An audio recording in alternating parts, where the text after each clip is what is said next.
大家好，我係青海港澳聯誼會常務副會長徐曉鶯。舊年嘅家鄉市集非常之成功，我哋青海省攤位嘅售賣嘅高原產品廣受大家嘅好評。大家對於青海獨特嘅黑枸杞、茶卡湖湖鹽都係特別感到興趣。今年我哋會一如以往，帶嚟更多青海嘅特別產品嚟到香港俾我哋嘅鄉親品嚐，等大家可以更加了解到青海。青海咧係祖國西北地區嘅重要省份，為全國第4大省級行政區。青海位於青藏高原東北部，總面積有72萬平方公里，平均海拔有3000米以上，係大自然恩賜嘅一塊寶地。呢度擁有中國最大嘅內陸鹹水湖青海湖，佢亦都係長江、黃河、瀾滄江3江源嘅源頭，號稱中華水塔。喺呢一度，你哋可以感受到祁連山嘅宏偉壯麗，探訪查達木盆地嘅神秘之源，領略到青海高原嘅遼闊無限。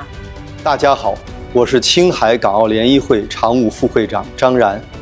青海是一個多民族聚集的省份，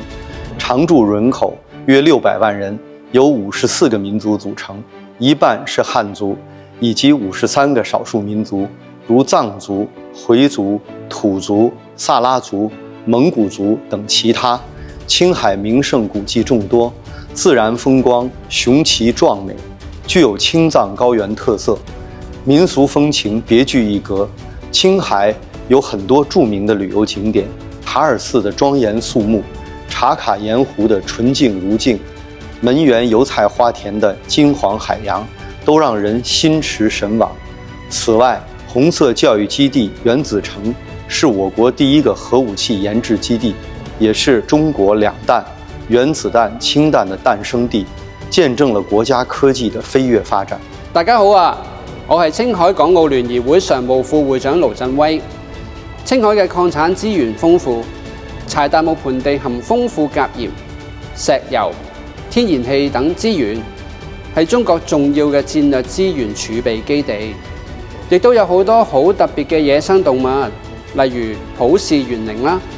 藏羚羊、雪豹、黑頸鶴等。喺青海生態大力推行保育之下，其中普氏猿羚、黑頸鶴等好珍貴嘅動物嘅物種數量顯著咁樣恢復。大家好，我係青海港澳聯誼會常務副會長連宗輝。青海嘅特產猶如大自然饋贈嘅有黑枸杞啦，被譽為軟黃金，含呢個花青素；茶卡湖湖鹽純淨無瑕，係餐桌上不可缺少嘅佳品。青稞、藜麥係高原健康生活嘅代表，牦牛肉口感鮮美，營養豐富。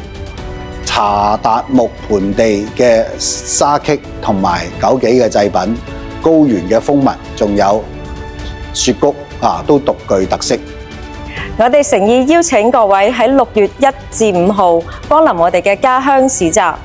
感受大美青海的無限魅力。大美青海歡迎你！